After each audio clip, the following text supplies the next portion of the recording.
Hi there, welcome to my channel. Today what we're going to be doing is a tuck stitch. This tuck stitch is different from the previous videos I've done on the Brother KH230. So I just wanted to show you the difference and what you need to do when you use this machine for the tuck stitch.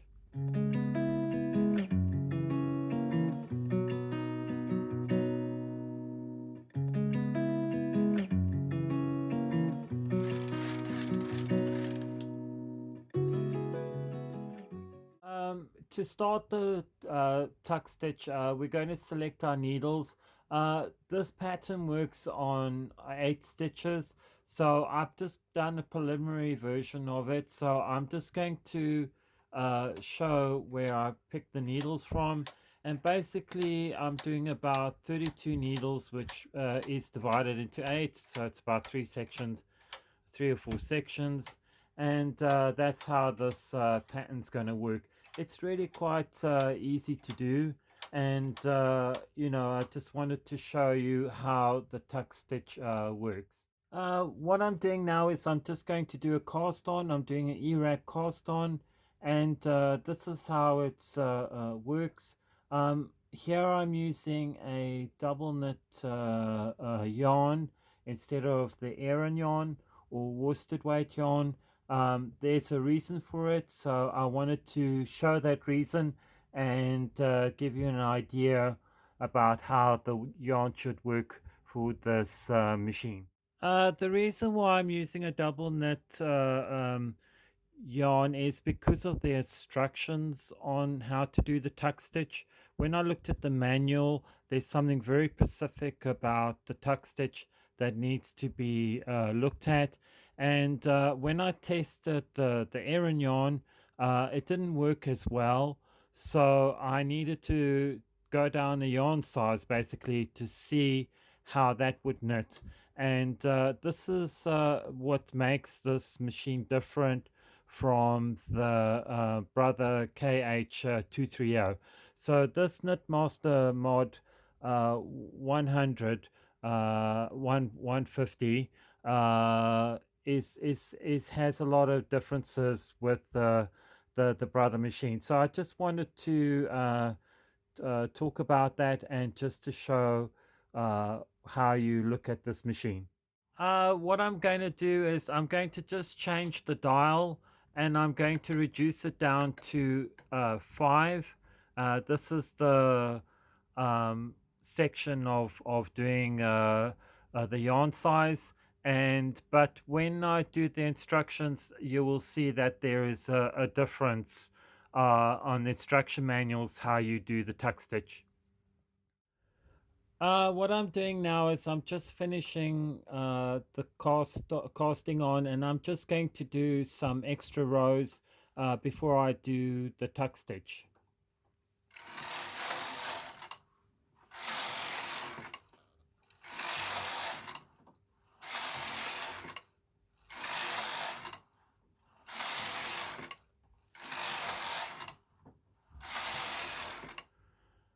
I've now done the rows for that I need to do, which is around about 10 rows. You can do longer rows if you want, and you just need to just have a look at it. The double knit is much thinner than the Aran yarn, so you can see it's quite thin. But I just wanted to show that there's a reason when you do the tuck stitch, how the yarn is affected by the knitting. What the instruction manual says that you've got to put on weaving brushes. You've got to turn the stitch dial to 0, and you've got to put your row counter section on. So that has to be done. And the other thing that needs to be done is you've got to put the weaving brushes on, and basically this is how you put the weaving brushes on. It goes on like this, and this is how it's done. So you put your weaving brush on the front like this,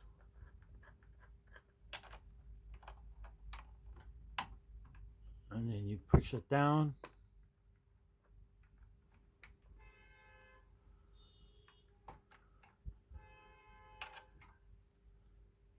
And I don't really quite know how the weaving brushes work, but I think what it does is presses the yarn down, and it just makes it more even.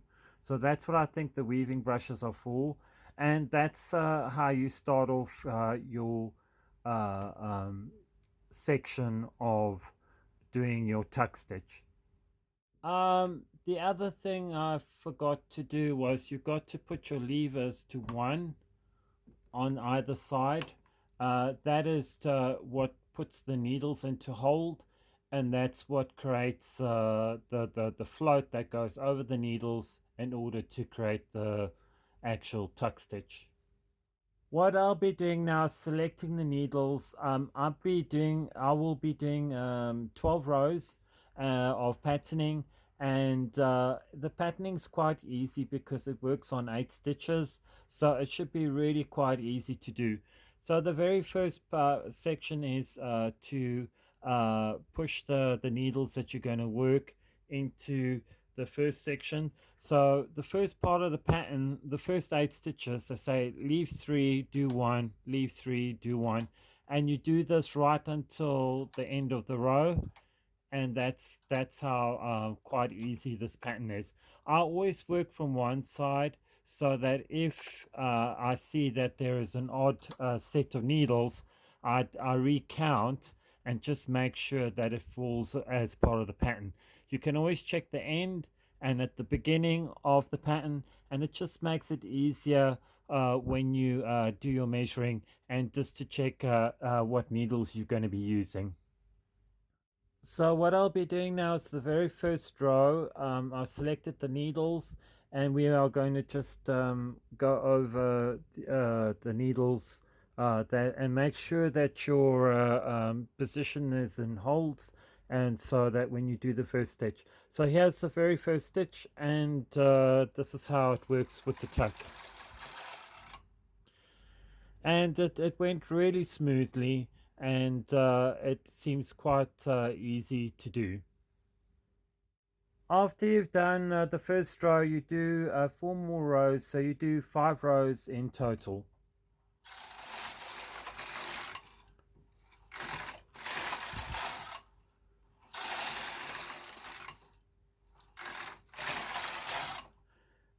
Making sure that the carriage is on the actual left side, and this is where you take the needle selector on the machine, and you press it down back into knitting position, basically, which is taking it out of hold, and then you do your next stitch, which is stitch number 6, which knits all the needles that you need to do. And that's how this works. What you're doing now is the second part of the pattern, and basically you selecting the needles that you'll be doing, and basically it says miss one stitch, and then pull one needle out, and then miss 3, then 1, and then 3, and this is how the second part of the pattern works, and it's relatively easy, so you can see how it works. This is how the pattern looks, and it's just you do another 5 rows, and that's how you do this pattern. Just to make sure, before you do the next 5 rows, what you need to do is to make sure that your needles go back into hold, your levers, I should say, go back into hold, and that's when you start the next 5 rows. Now we are doing the next 5 rows.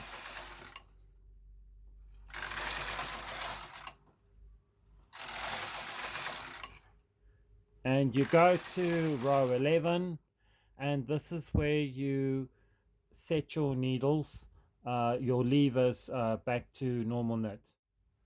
I just wanted to show a close-up of where you do 1 row of just normal knitting, and you take the needle positions out of hold. And this is the one row which you will be doing, which will be row 12, and this is just a normal knitted row. This is the final row, which is row 12, and that completes the first part of the pattern. And basically you just repeat this pattern, and these 12 rows represent the pattern, and you just repeat the number of stitches until you've got the required knitting you want to do. Here is the final sample that I've done for this. What I'm going to do now is I'm going to go and steam press this sample. This is what it looks like on the other side, and the reason why I want to steam press it, because I want to see how the stitches spread, and also how I can gauge the size of the knitting. I found the double knit actually worked better than the Aran yarn, so there might be a reason for that. So maybe with tuck stitch you should only use a double knit, or just one below a Aran yarn, or a thin version of an Aran yarn. I will continue to try to find other Aran yarns. Maybe the yarn just wasn't smooth enough. Knitting machines like a smooth, even yarn. It doesn't matter whether it's soft or firm. And so I will be looking at this more closely. Why I'm interested in steaming pressing it as well is that I want to see the actual size, because then you know, if you have a thicker yarn, it means that your garment will be slightly bigger, and so I am a little bit concerned that maybe on a sizing I couldn't get much of a sizing on this yarn. So I'm going to go and steam press it and see how this works. Um, I steam pressed this fabric, and it came out really interesting. It didn't actually change that much in size because I thought it would spread a lot more. It just became more flat. But otherwise, it was actually really quite good. I really like this side. But what was very interesting was that the density of knitting was quite strong with the double knit. Here you can see the density of knitting is not that strong for this part of the pattern. Should I say, put it this way?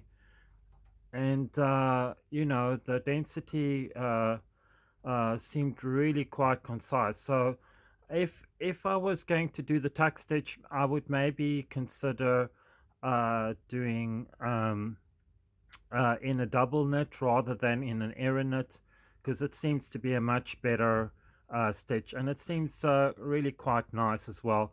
And I find it really quite drapey as well after I steam pressed, and it seemed really nice and soft. um, I will be experimenting with this of yarns, and just to see and to make this work a little bit better. I'm going to do another tuck stitch video because I'm just kind of curious to see how that develops, and I'm just going to see if I can find an Aran yarn that would work really well with this knitting. So I just want to say thank you for watching. Please subscribe and leave a comment, and I will be looking at the next project soon.